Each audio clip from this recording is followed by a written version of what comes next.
So I'm gonna be filming like this because I look like this, but normally I would be filming with my face showing, but we're gonna be showing the cards.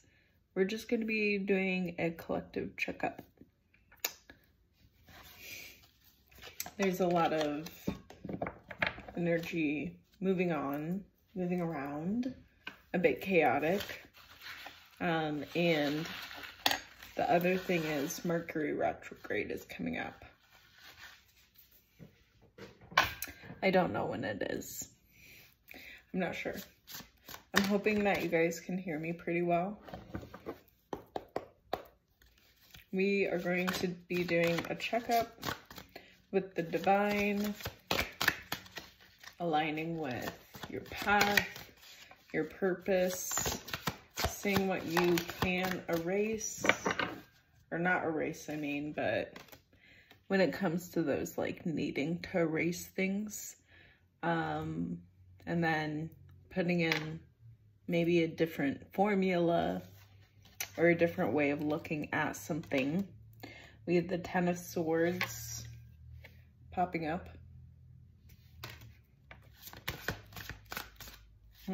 Cleaning up too came out too earlier. Personally for me, I am in this stage of needing to clean up because there's something about seeing clearer, being able to see something a bit more defined with what you want to have happen later in the year. I'm getting there's something about right now you're seeding something that will be kind of birthing or showing in the fall. We have the Knight of Cups, we have the Five of Wands, and the Magician. I guess what I just said really shows, like, right now you're getting inspiration. The Knight of Cups. And the Nine of Cups is like this whole, you're pretty good on your own in terms of feeling fulfilled.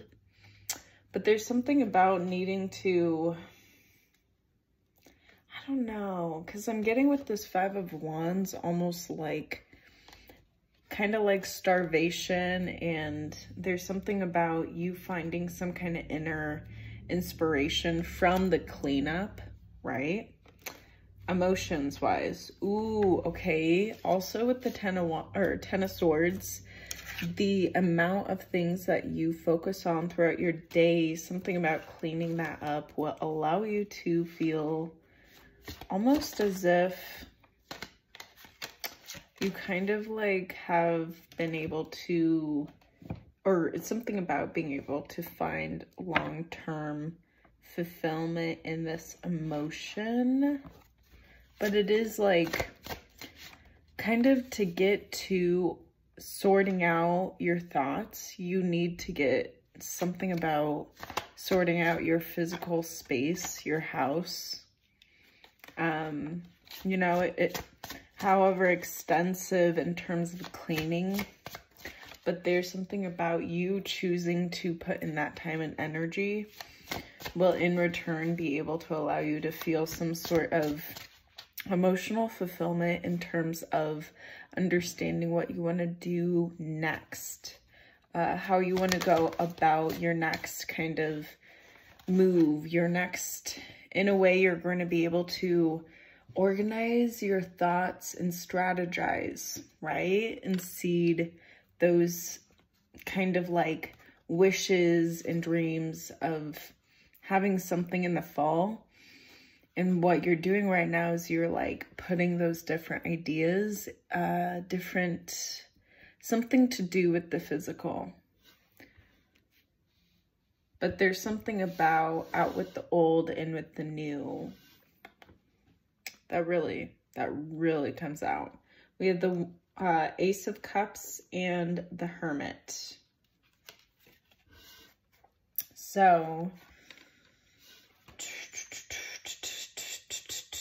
yeah, the Ace of Cups really comes out as what is illuminating the Hermit in the night.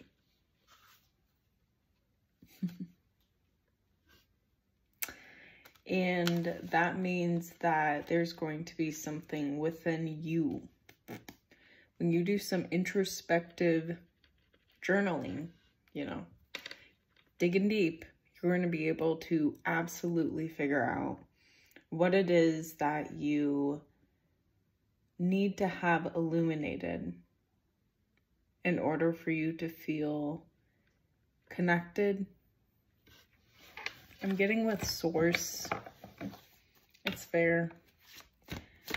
Because what also came out when I was like talking earlier was this red apple, and it's like pretty not doing so well, you know what I mean?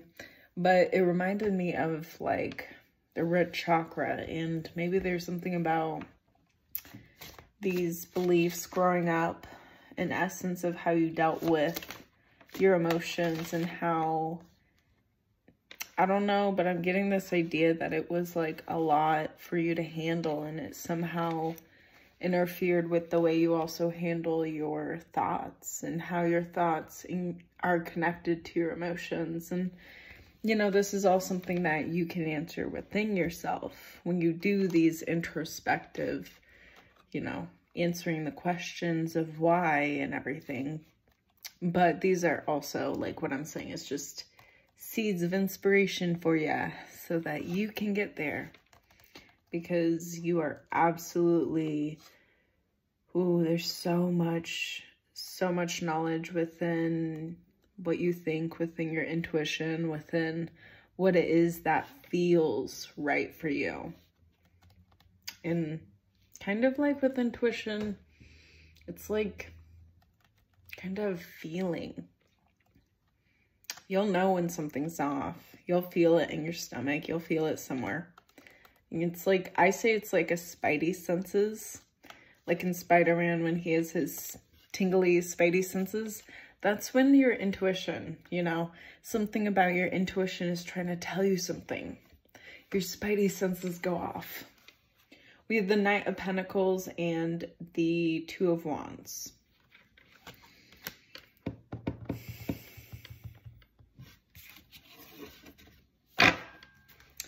Yeah. Comes out as just introspective. Introspective gives way to headway, really.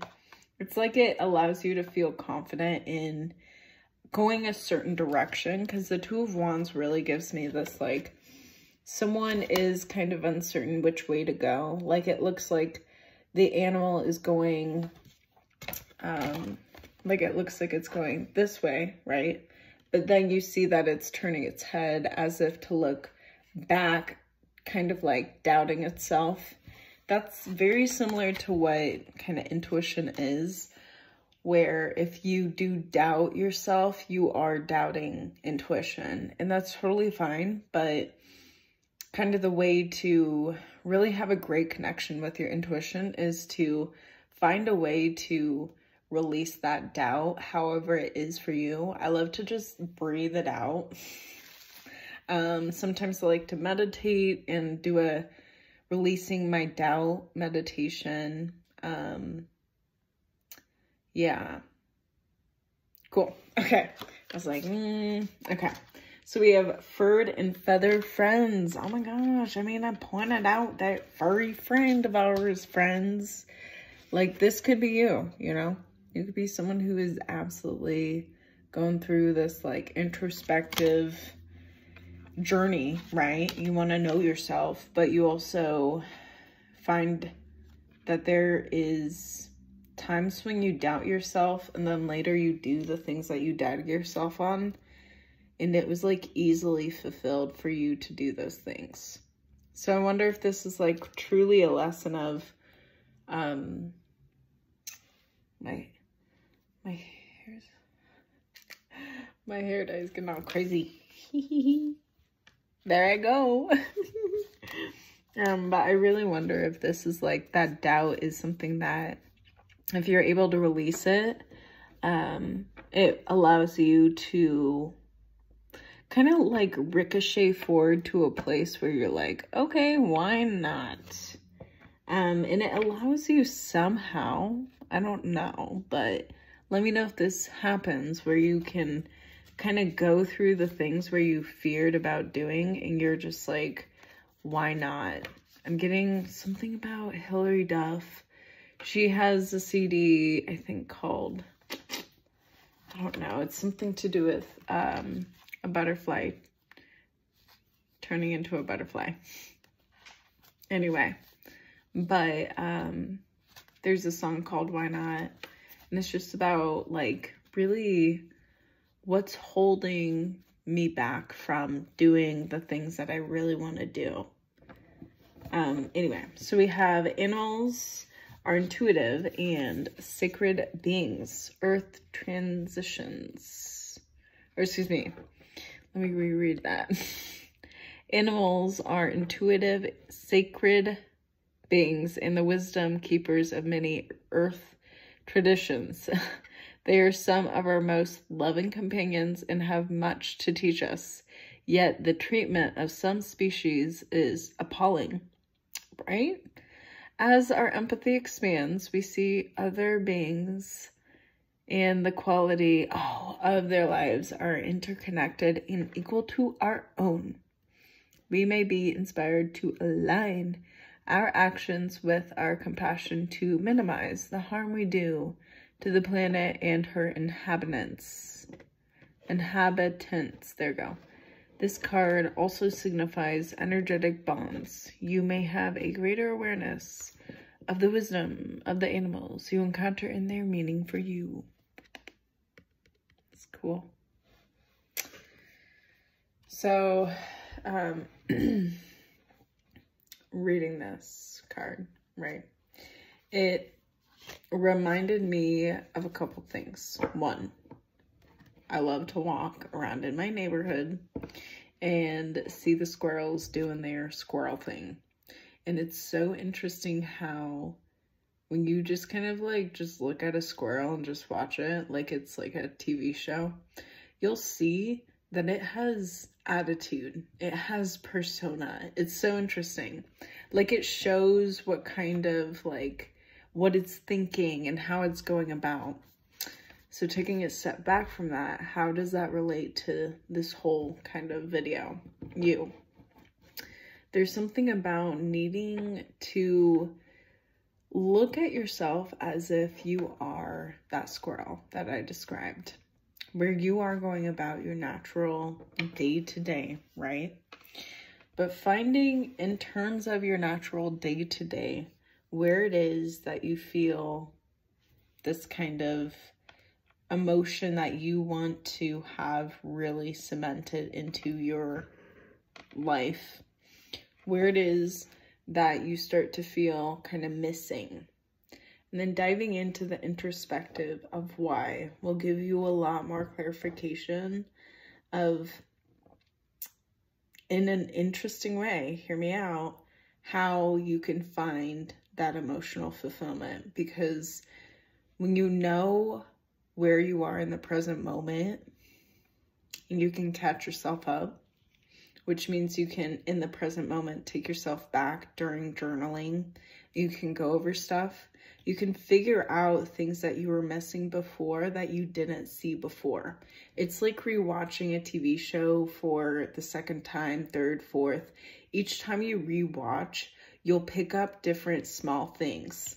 That's what is happening right now for you with this kind of emotional kind of understanding it, you know, because I'm getting that you're understanding this part of you in the emotional sense, where it's like you have a lot of knowledge, you have a lot of experience, but not a lot of together, both knowledge and experience in a mature way of using it. And that's what's happening, is you're like maturing out with your emotions. So yeah, so that's the video. Thank you so much for joining me. I really appreciate it. If you don't know already, you matter so much in this world. Your authenticity matters. And really just breathing is so nice, okay? Like, I'm doing it more often and I feel so much more, I don't know, full of life. All right, I'm gonna go. Bye.